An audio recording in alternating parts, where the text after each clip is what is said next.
So I was just minding my own business, doing the same game dev stuff, making some dumb mobile game that I'm probably never gonna finish, let alone release.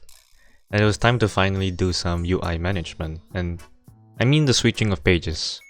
What shows what and what button shows what.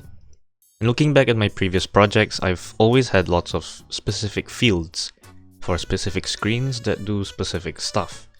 But there's one type of page that's common in most applications, and that's persistent pages. These pages coexist with another page, and its functionality differs based on what the current page is. Since I was developing a mobile game, I thought that I should have buttons that exist in the same location, some kind of user experience logic. And in my game, I have building options: building, rotating, and deleting. This isn't very optimal and can be quite irritating to use, but I'll work on it. Among those building options, I have a done button. It didn't seem very intuitive to add 3 separate done buttons that do almost the same thing, so I thought of having a persistent one that exists across all pages. So I had to step back and use the remaining 2 brain cells I had. My other responsibilities include being an IT student. I'll admit my grades aren't the best, but just good enough to get by. In my earlier days of being a student, we were tasked with creating a mobile app, and in the mobile development world, they push and pop screens.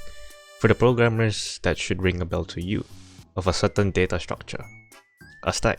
For the non-programmers, you're not too far off either. Picture a stack of plates. Unless you're either one of those tablecloth removing magicians or a fucking moron, you take a plate from the top, and when you want to put the plate back, you put it at the top. It's the same concept. Take a list of numbers, add them from the back, and remove them from the back. One great example of a stack being used in applications is the undo button. That's right, Ctrl Z. The most commonly used keyboard shortcut. It's also the button my parents wished they'd use when they gave birth to me. But before I created the stack in my game, I wanted to fix this annoying process of enabling and disabling pages. I have to move the mouse all over the place. If I had to describe the process of doing this, I'd say the same thing about myself. It's annoying and I hate it. So I created this little validate function that just loops through a list and enables the one with the corresponding index while disabling the other. I love it. Then I went on to creating the stack. Here's the code for it. It's pretty simple.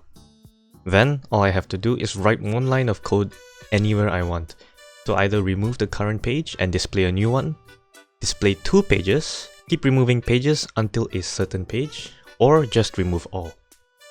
Going back to the start of the video, I said that I wanted to try to do persistent pages. Well, now I can. I'll show the persistent page first, and then show the page that's meant to be changed. Since the persistent page is not the last page, we are free to add and remove pages on top of the persistent one. And when we want to do something specific for different pages, we can just check what the current page is and do some logic then. Theoretically, grouping all of the logic into one place. Easier to maintain and very much more scalable. Much more scalable than specifically showing and hiding a page. And that is how I straight up plagiarized Android's Navigator system. Oh, that's one hell of a YouTube title.